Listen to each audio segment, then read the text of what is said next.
Cool. All right. Hi, everyone. Welcome to another online causal inference seminar. We're happy to have you here. And today we have a talk by Keele from University of Pennsylvania on clustered observational studies, a review of concepts and methods. And our discussant will be Eli Ben Michael from Carnegie Mellon. So we look forward to those talks. And Ying will be taking care of the Q&A. So if you have a question, please ask it. I'll switch over to Ying. We'll introduce that. Thank you, Emma. So as usual, please submit your questions through the Q&A section for us to track them more easily. And it's at the bottom of the Zoom window. Please do submit it through the Q&A instead of the chat. And we will raise the clarification questions to the speaker during the talk when our speaker stops for questions. And we encourage you to submit your questions as soon as you have them instead of waiting for us to ask for questions. Okay, so without further ado, the floor is yours, Luke. Thank you, everyone. I'll start.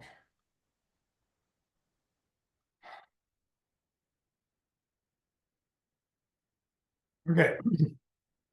Well, welcome everyone to this high-level overview that is mostly non-technical. There's many papers. There's a bibliography at the end, which is all the technical details are in those papers. I'm going to mostly give a non-technical overview of both the series of, define these studies, talk about some issues on identification, talk about developments in estimation, a little bit about sensitivity analysis.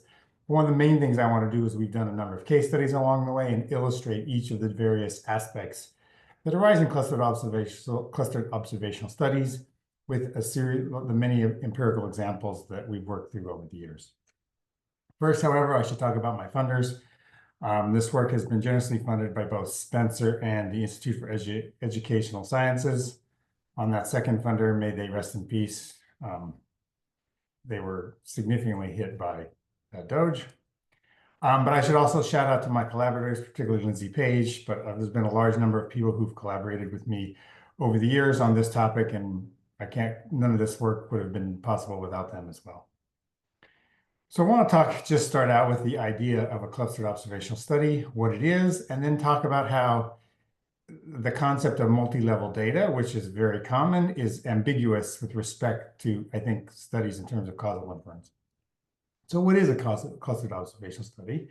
We can think of there are often designs where the treatment is administered to groups, but we then measure unit level outcomes. And probably the canonical design comes from education, where a school or a set of schools are administered some sort of treatment, and then we measure student test scores. But there's most certainly not just limited to education. They're very common in health services resources, where we might administer a treatment to a hospital or even to a physician, where some physicians have a certain kind of level of training and others do not. But every patient is, by definition, of those treated surgeons are then exposed or unexposed to those treatments, right? And the thing I really want to emphasize here is the group treatment assignment mechanism. There is another assignment mechanism that also involves groups, but we like to think of as a distinct study design. And I want to emphasize this because we've had many reviewers over the year also be confused about what we're talking about and have learned that it's helpful to be quite clear. So just some basic notation. I'm going to talk about schools, but these clusters could be hospitals or whatever. So let's say we have a population of schools. Each population of schools then has units, students being the most obvious, could be teachers, whatever, could be hospitals, patients. Everyone gets the idea. Importantly, I want to define two indicator variables. One, which is Z, which indicates a school or a series of schools, and a zero otherwise. We could also then have indicators for students, where some students fall into a group or get administered treatment, whatever. But right, we can imagine here we have two different types of indicators. One operating that's indicating a membership in the school, and then one which is identifying students. In this setting, we can think of D as representing what we call individualistic treatment assignment, right? Imagine we are assigning tutoring within the same school. Some of those students will receive tutoring, others will not be receiving the tutoring.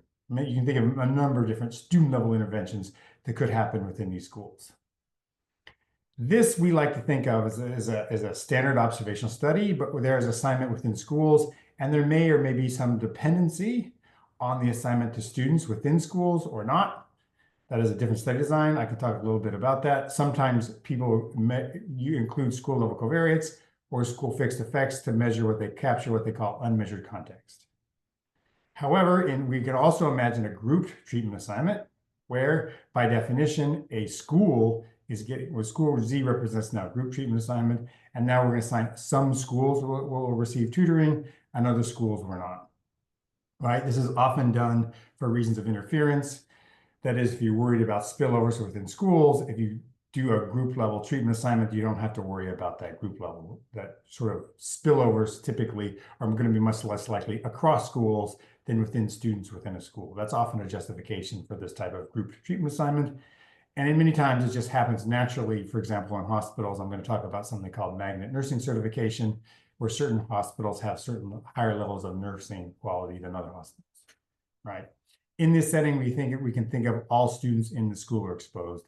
But typically here, right, we're going to think of this as a group treatment. We're going to think of this as a group treatment assignment, whereas the schools are being assigned as treatment, not students, right? It is this assignment mechanism that we've argued defines the clustered observational study. It is this grouped assignment mechanism. And what's important about that is the concept of multi-level data goes back a long ways. Mostly the concept of multi-level data arises out of random intercept models and hierarchical models of that type. And those are a set of estimation techniques that are trying to do differing things depending on their goal, but they're interested in when they have units nested within clusters, students nested within schools, patients within hospitals. But we've argued that the term is sort of ambiguous with respect to causal effects. That is a multi-level data structure that is in almost any setting, you can find units and then nest them in some cluster structure.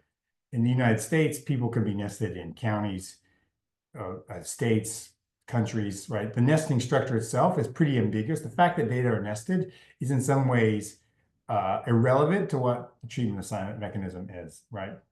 That is, we can almost always locate units within clusters, but that tells you nothing about whether the assignment mechanism happened to be individualistic or grouped or not. That is one way we can think of these. If we think about in the classic design-based literature, where we think of the observational studies having RCT templates, we can think of the multi-site RCT as a template for individual assignment within clusters. This is where you may have a series of schools and you go and you assign treatments within each of those schools. And we can think of the CRT, that is the cluster randomized trial, right, as the template for the assignment of clusters. That is the cluster observational study is the observational counterpart to the cluster randomized trial, not to the multi-site RCT. I think thinking of those as those two templates often very much clarifies which study design you may be operating with. The distinction, the advantage of RCT studies is there has been some physical randomization, so you can always query and understand whether they did that at the group or unit level. In the observational studies setting, where treatments often happen in the wild, so to speak, it may be a bit more ambiguous. That is, it may take some qualitative understanding to understand whether that assignment mechanism is actually individualistic or grouped. Okay, talk a little bit. Now we're going to move into a little more about identification, where I'm going to talk about sort of a basic identification framework, and then talk about two particular complications that arise in the clustered observational study design when it comes to identification. So I'm going to just define Xij as a set of baseline covariates. And for now, I'm just going to assume that that includes both student or school level covariates. That is both unit and cluster covariates. There's also, we might imagine there's some unobserved covariate. We have the YT and the YC represent potential outcomes. And right, these unit level outcomes rise as a function of this group treatment and this interplay between the potential outcomes. In addition, typically observational studies operate in a similar fashion to standard observational studies, and we can think of there's a conditional or renewability assumption. That is, the probability of the treatment assignment is conditioned on both these potential outcomes, observed covariates and unobserved covariates, but we're assuming that only as a function of observed data, right? That's just very much a standard counterpart to what we would expect in most observational studies on the conditional renewability. And there's also going to be an overlap. This is a general overlap statement. It may vary depending on which estimand is of interest. I'm going to come back to overlap here, focus on overlap here in a minute. But in most general settings, we sort of think about operating under this sort of general rubric of identification conditions that we would have. So I'm going to talk about two identification issues that can arise in the COS. One is limited overlap. There's no real prima facie reason to think that overlap should be worse in clustered observational studies, but I think there's something about the mass points in the covariates as a function of the clusters that often makes limited overlap quite common. I'm going to talk about that. And then I'm going to talk about a phenomenon which we have called differential selection, which is very unique and specific to the clustered observational study. So we have found over the years that COS designs often have limited overlap, particularly in the cluster level covariates. Now, what is the solution to limited overlap? You could argue there are no solutions, there are only trade-offs. But one particular trade-off that is often used when we have limited overlap is to target a more narrow estimand. We often refer to this as the average treatment for the overlap population. That is, we're going to restrict the estimand to those units, clusters or units in the study that actually have overlap between treated and control, right? Often this is done under matching by dropping treated units, and under weighting, this often happens by giving treated units some zero weight, right? There's a number of different ways this can be done. It can be trimming propensity scores. There's smoother weighters. There's a number of different methods under matching by which you can then target the ATO. However, what we have particularly found, especially because the sample sizes are more limited, is that the ATS demand may be so narrow as to be a very limited value, right? The ATO is often criticized as being less generalizable than something like the ATT or the ATE. And I'm going to give you a couple of examples where that's particularly true in a clustered observational study.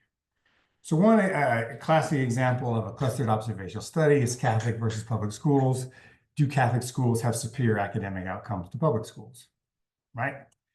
In this particular data set, there's a few of these out there, but there's one particularly well-known public data set. One of the things interesting about this is right off the bat, we notice what's called there's a structural overlap violation. In the Catholic schools are often single sex, and public schools are almost always mixed sex schools.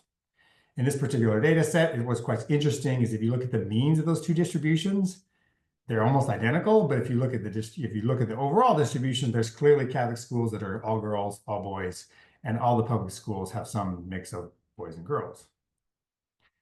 Moreover, when we start to look at these schools at baseline, it's quite clear that Catholic schools are quite distinct from public schools.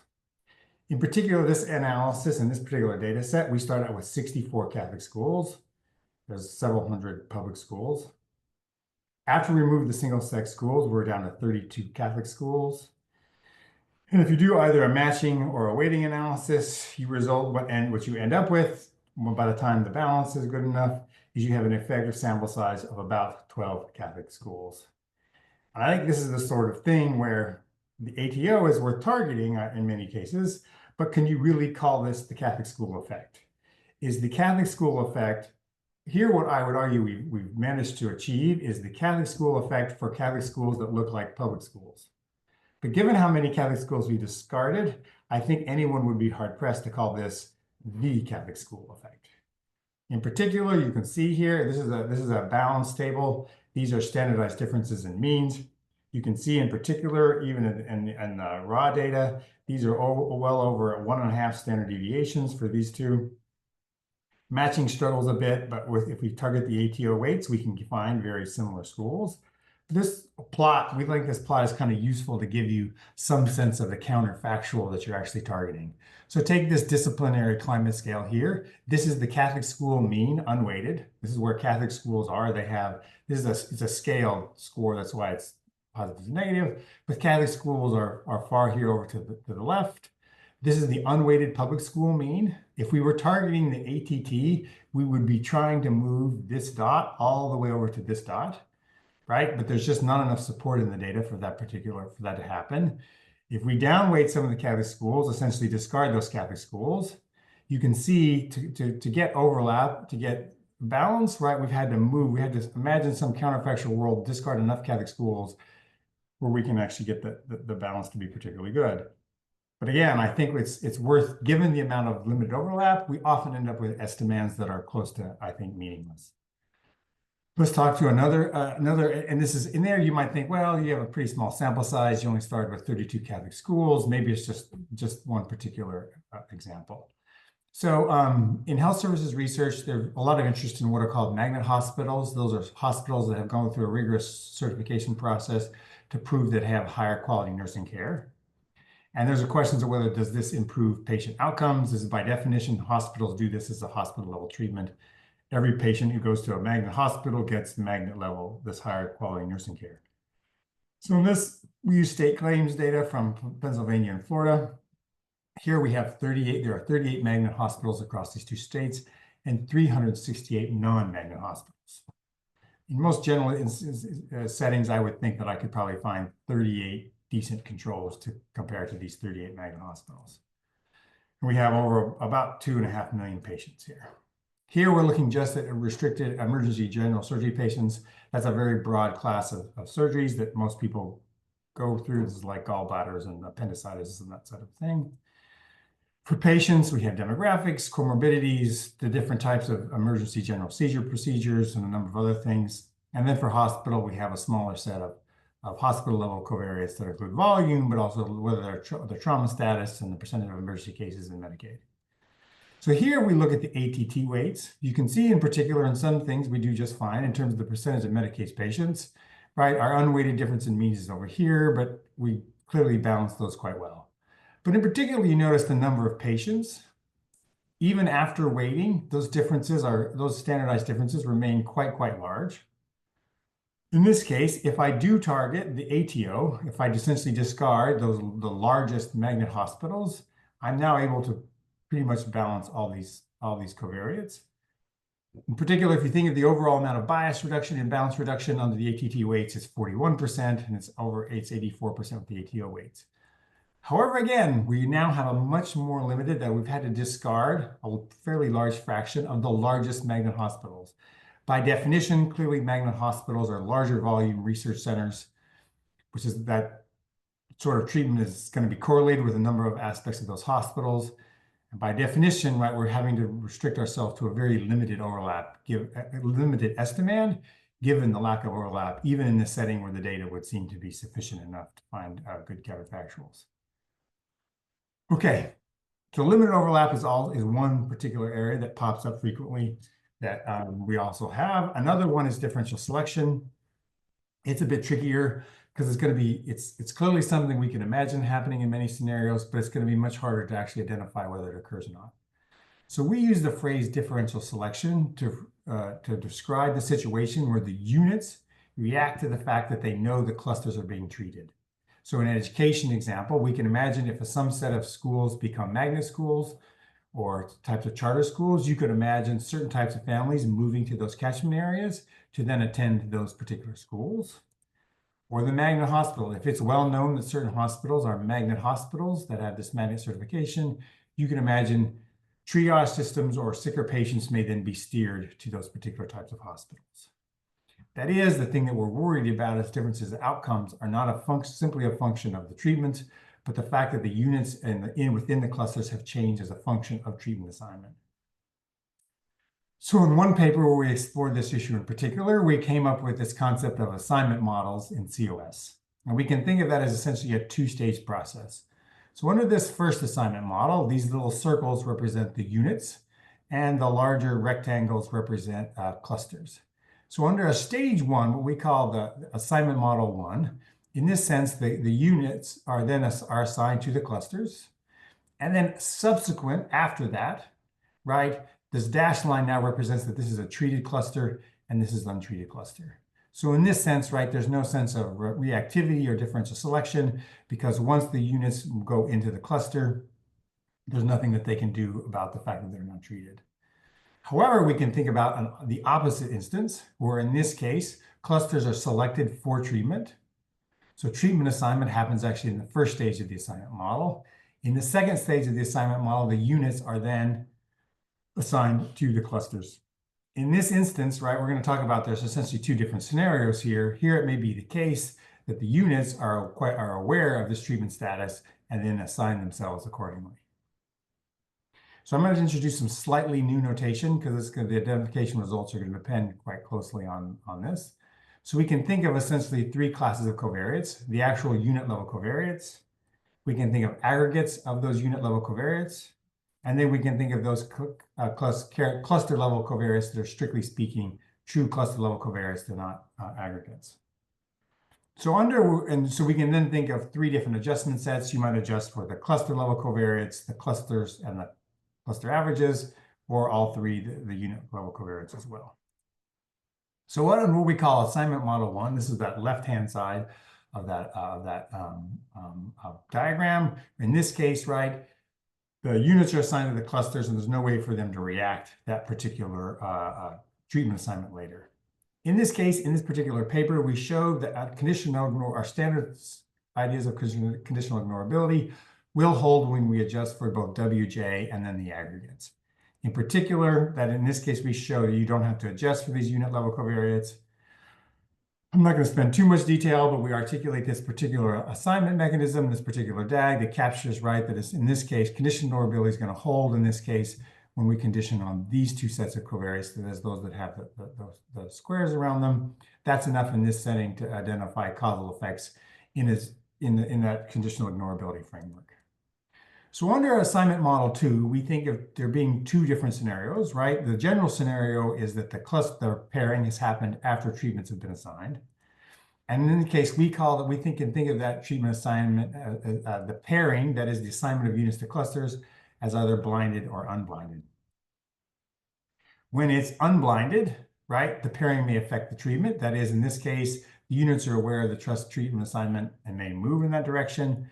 We can also think of blindness status, where it's just unknown. In many educational settings, I'm going to talk about one, the actual treatment is relatively minor, and it's quite unlikely that A, the parents are aware of it, and that anyone would move as a function of that sort of awareness. In this case, we show that you can actually conditional ignorability holds only when we adjust for those cluster level covariates, right? We can think of this, we show this DAG here where conditioning on W is sufficient in that case to estimate the treatment effects. However, when we have the unblinded pairing, right, where units are aware of the treatment status, in that case, we actually have to condition on the full sets. And we actually, in the paper, argue for this particular DAG holding under cluster ignorability. Right. So in this case, each assignment model applies a different adjustment set. And in most settings, to understand whether this happened, you're just going to have to rely on substantive knowledge, right? There isn't going to be, in many particular cases, it's not going to be clearly known whether this sort of differential selection is happening. So let's talk about two different examples. So this example is a summer school intervention in North Carolina. In this case, some students were in summer schools, and students were in summer schools. And some summer schools were given what's called MyOn. It was an online reading program, a little like a special iPad reading program. Again, here, it's kind of hard to imagine differential selection because it was one part of a larger reading curriculum. It's kind of hard to imagine that anybody tried to switch to a different summer school because one place had this reading program that they didn't really know about beforehand. In that case, you can see in those cases, we get the effects. So these are standardized test score effects. Doesn't matter how we condition, the effects are quite similar. Let's imagine this is another intervention. Here we're interested in different types of training regimens. Some surgeons go through their residency at university-based, and others go through non-university-based residencies. In this case, we have 86,000 treatments, or 86,000 treated patients, 900 controls. And here you quite imagine, right? If perhaps it's well known that these university-based trained surgeons tend to be have superior skills, you could easily imagine that in a triage system, those patients there will be steered patients that are sicker and have greater frailty. In this instance, you can see some evidence of that in that when we only condition on surgeon level covariates, we see a rather large reduction in the level of postoperative complications. When we condition on the full set of covariates, we get very similar estimates. They're all statistically significant, but the magnitude of those estimates has shrunk quite substantially in that case. Right. Here, I want to take a brief pause to see if there are any questions before I go into estimation issues. So that's our sort of our identification phase. We're moving into an estimation phase, and I thought I'd take a few questions. Hi, Luke. Thanks for asking. We don't have active questions at this point, but we encourage the audience to submit your questions if you have them. Okay, great. Let's move on. Okay, so typically, right, we like to think of causal problems often as split up into an identification phase and then an estimations phase.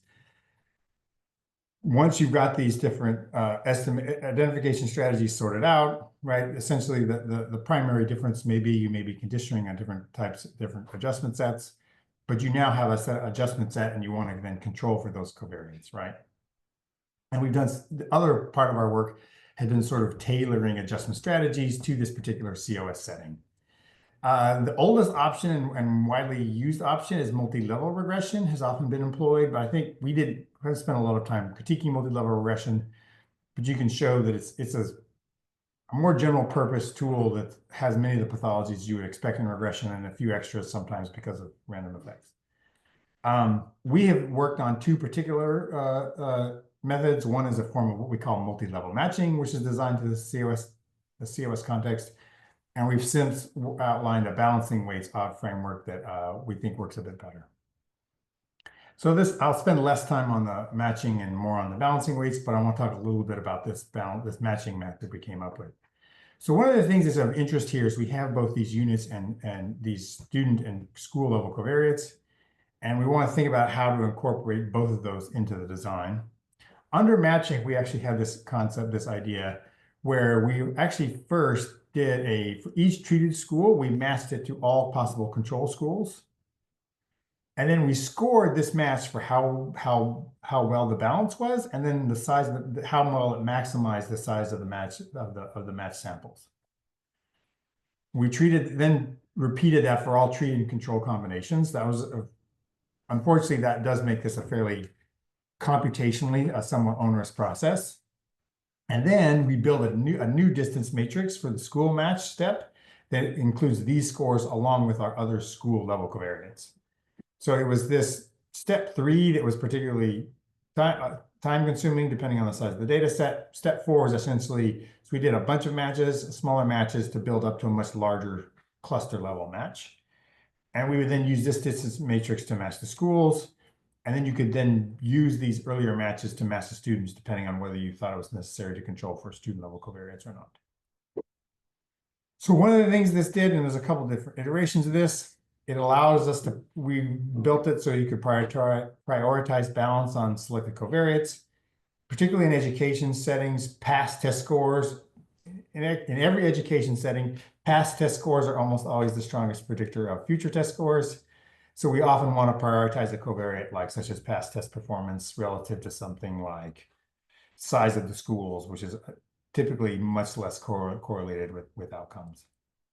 The other thing we allowed it to do is to sort of target the ATO by trimming the number of treated schools that you could set a target for the number of treated schools to retain.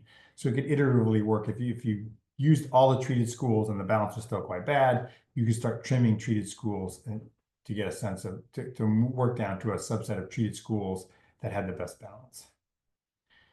So that was an early idea we had.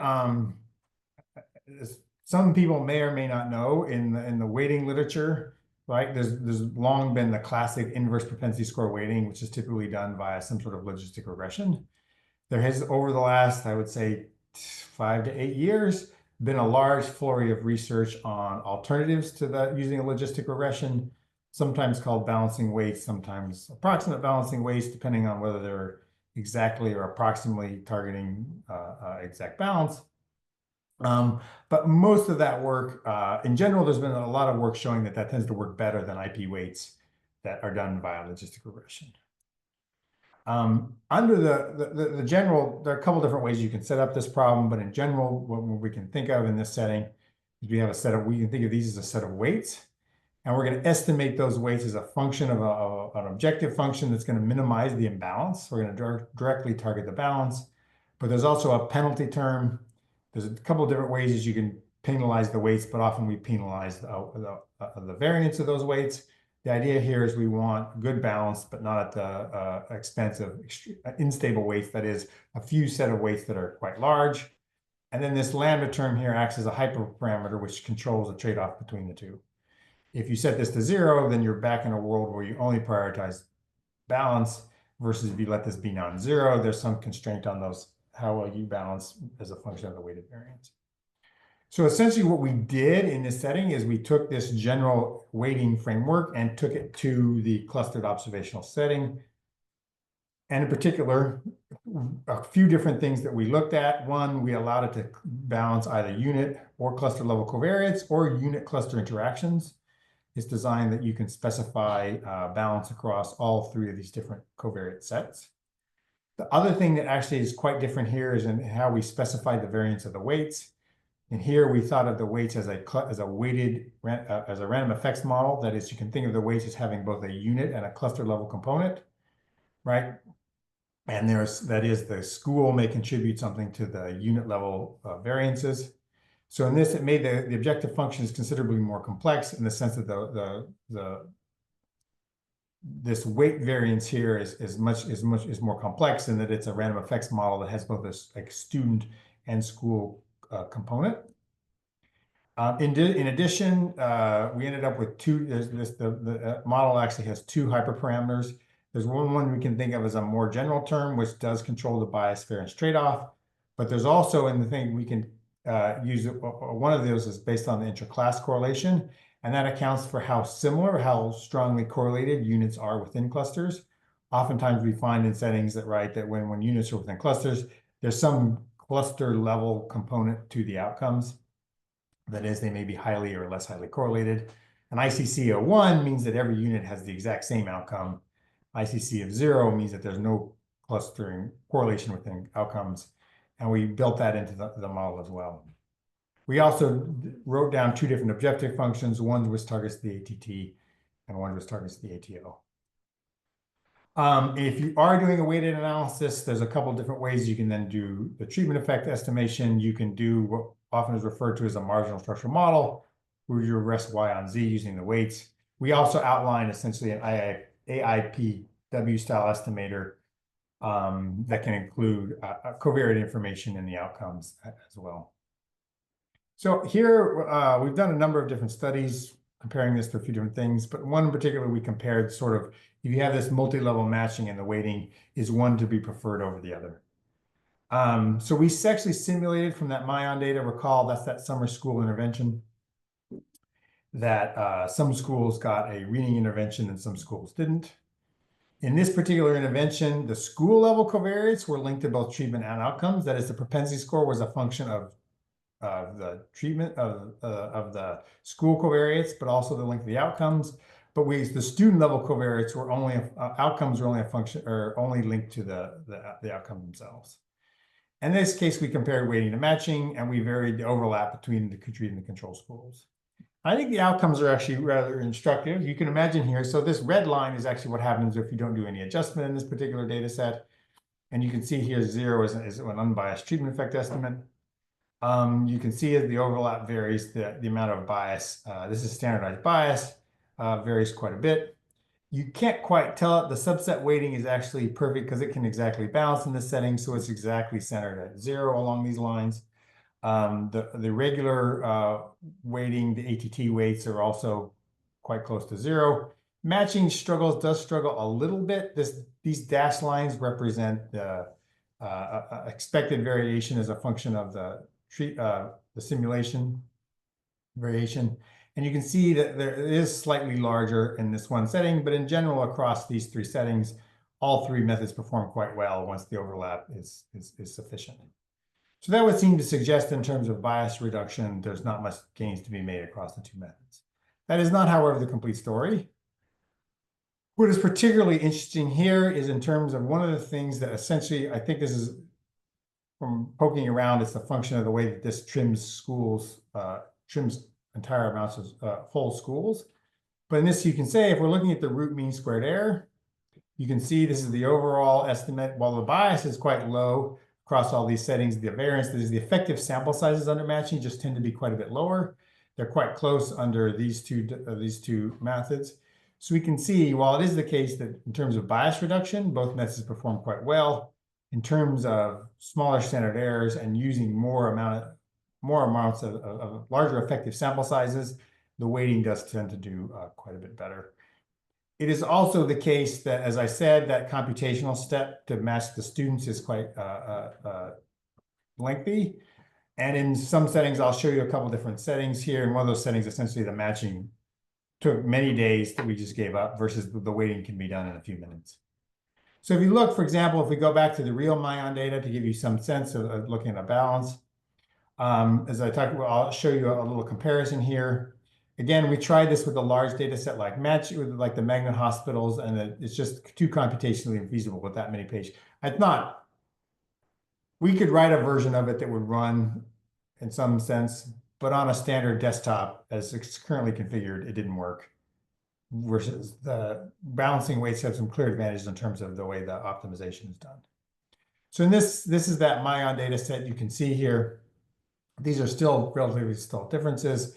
The balance is over. This is the matched balance versus the weighted balance. This is often the case.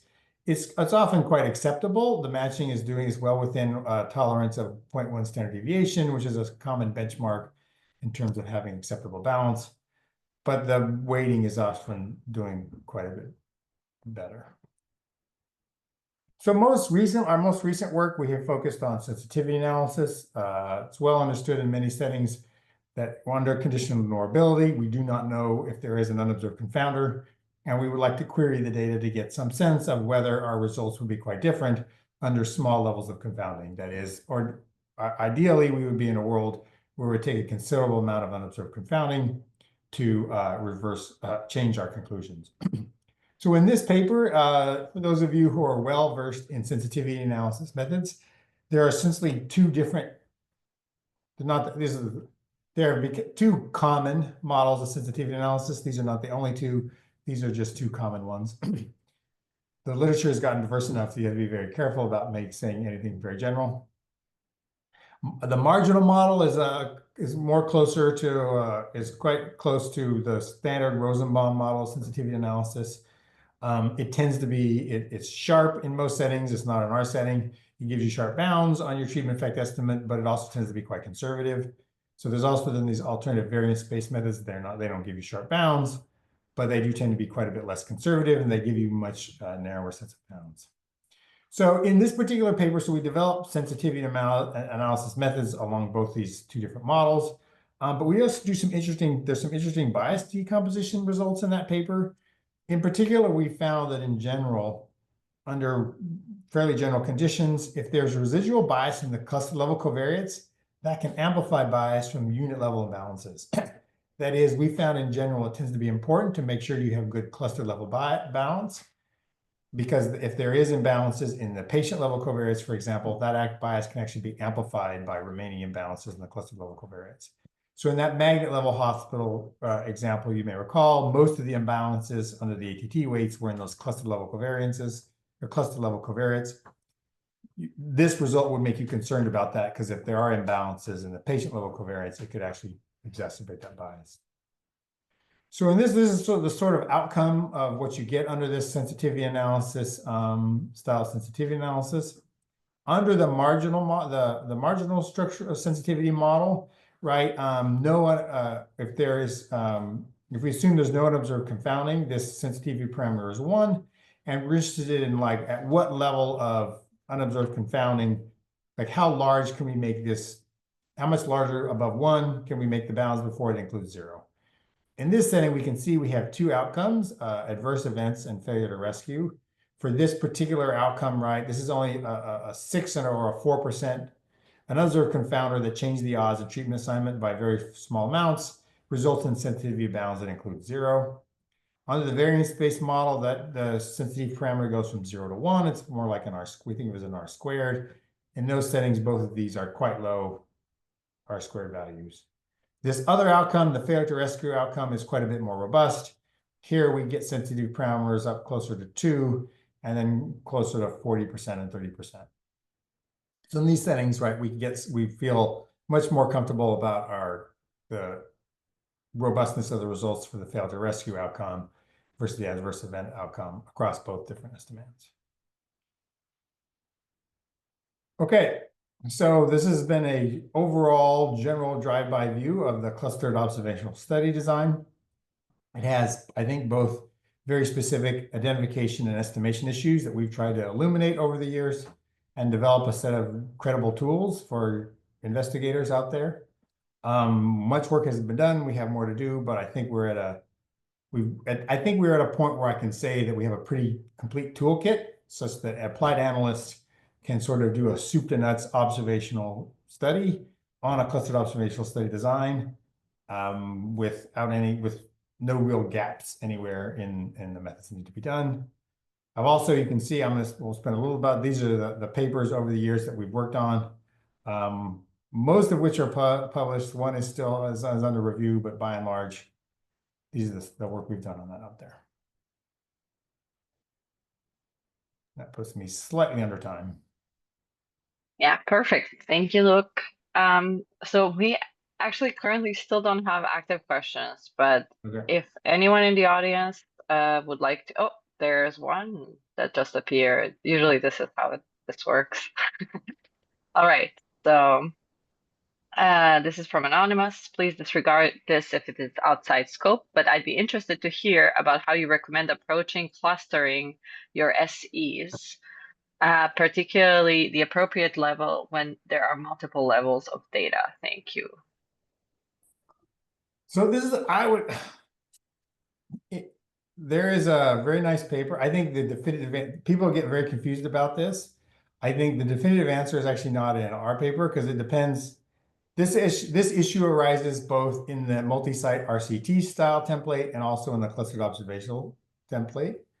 There is a very nice paper by Susan Athey, Hito Imbens, Abadi, and Jeff Wooldridge. I think that's all four of the authors on that paper.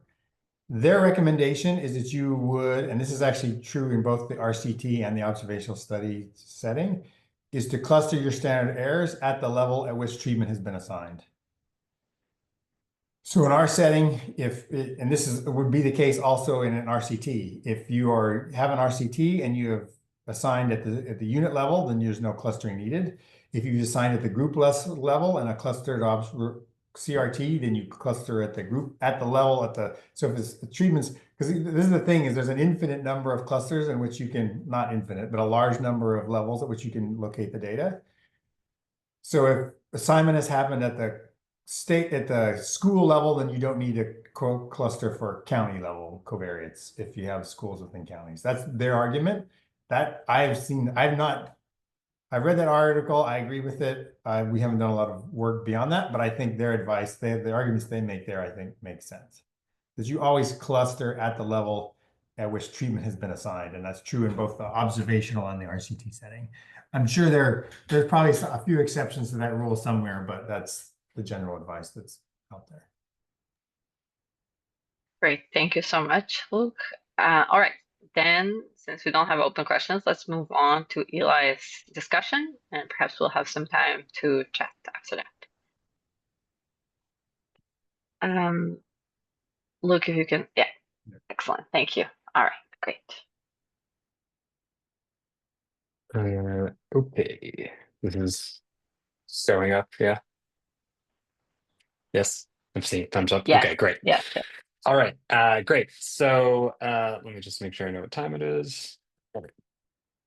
So yeah, thanks, Luke, for the nice talk. Hi, everyone. I'm Eli. I'm an assistant professor at Carnegie Mellon, and I'm going to now give a discussion of a review. As a disclaimer, you may have noticed I've collaborated with Luke on some of this. So I'm going to basically not talk about anything that has to do with anything that I have looked at to try to keep things fair. So what broadly makes a clustered observational study different? I think slightly differently from how Luke framed things, I want to make a slight distinction. I think there's these two kind of key questions of how to deal with this, and this is again the sort of focus of everything Luke was talking about. And the first question is about identification, in particular this differential selection in the clusters, right? This is a key challenge that just doesn't show up in the sort of standard observational study setting. And then the other part of this would be questions about estimation and inference. And here's where I might think about overlap, but I think overlap can sort of straddle between these two, as Luke was talking about. But in these clustered observational study designs, it seems like there's a high dimensional empirical overlap issue, barring the kind of structural issues like with the Catholic single-sex Catholic schools. What we have here is what we often see in situations where we have, lots and lots and lots and lots of covariates that we're trying to adjust for. Except here it's sort of high dimensional in quotation marks, because really the problem is you don't have a lot of clusters, right? So the fact that we may have a lot of data overall, but they're all in sort of few large clusters would cause problems. And then there are questions about how you can actually sort of do the adjustments, and questions, for instance, we just saw about clustering or standard errors that get on top of that could sort of add to the difficulties here. So as a bit of sort of a rediscussion of what we just saw, I want to show up a simplified version of the DAGs that Luke was showing. I'm trying to put a lot fewer arrows and nodes just to kind of get the broad sense. So if we think about the kind of blinded case, we might have a situation like this, right, where treatment is based on cluster level covariates, and individuals don't really know anything about the treatment, so they kind of select clusters based on their own covariates and the cluster level covariates, and that leads to the outcome, right? And this is this kind of simplest blinded case. But then all of the identification issues that arise depend on whether there's an arrow between essentially cluster selection and treatment, right? So in the assignment mechanism one case where individuals go to clusters first, the way I might think about this when I'm looking at this is that really cluster selection is impacting treatment in that case, right? Because treatment can depend on both aspects of the cluster, but also aspects of the individuals within the cluster. So that's gnarly enough. But then the other case, this second version of the second assignment mechanism, you can have treatment actually affecting the cluster selection, right? And this is this situation where individuals are responding to the treatment in their choice of cluster, right? And that's even more of a gnarly and sort of knotted identification problem. And then, of course, the real challenge is we don't know what is true out of all of these things, as Luke was talking about.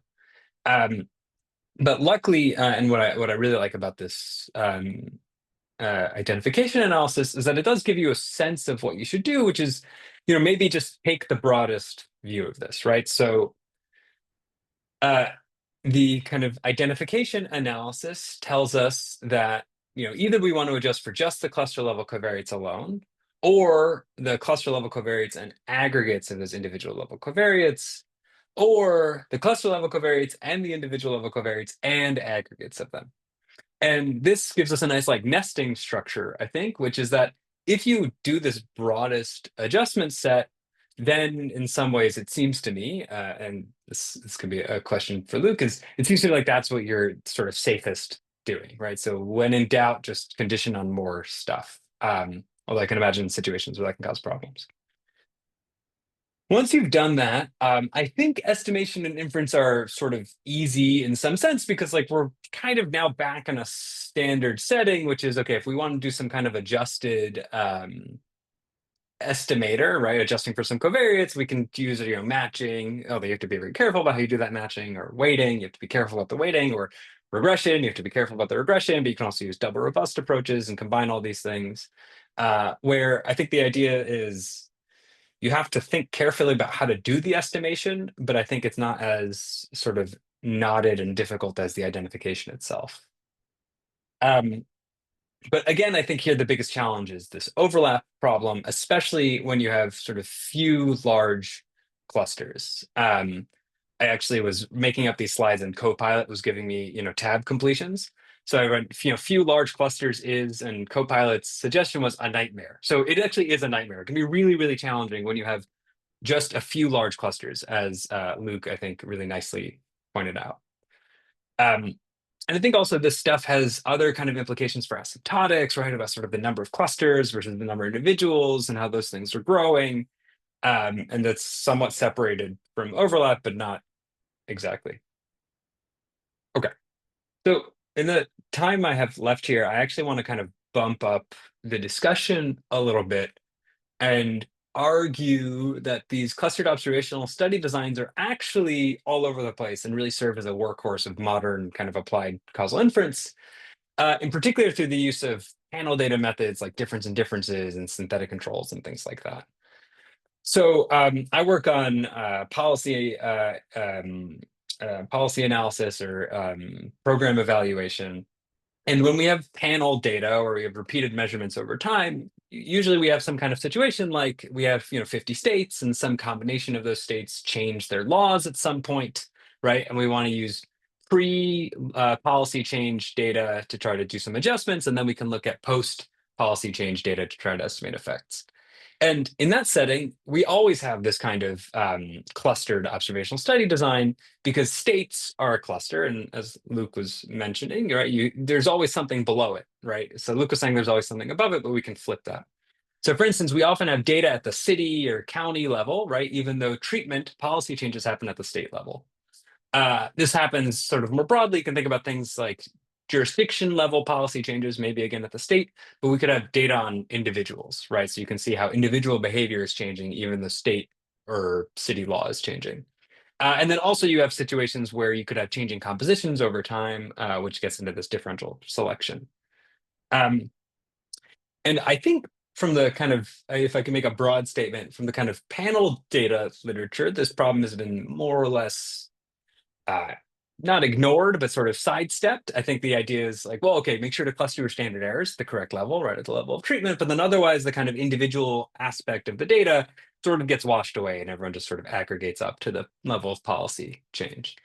And there's been some work on thinking about some of the estimation implications here. But I think this is a really kind of an open area. And I think that all of this great work on the clustered observational study design can then transport and teach us a lot about this kind of panel data setup. Because I think people are already doing this, but not realizing it in a certain way.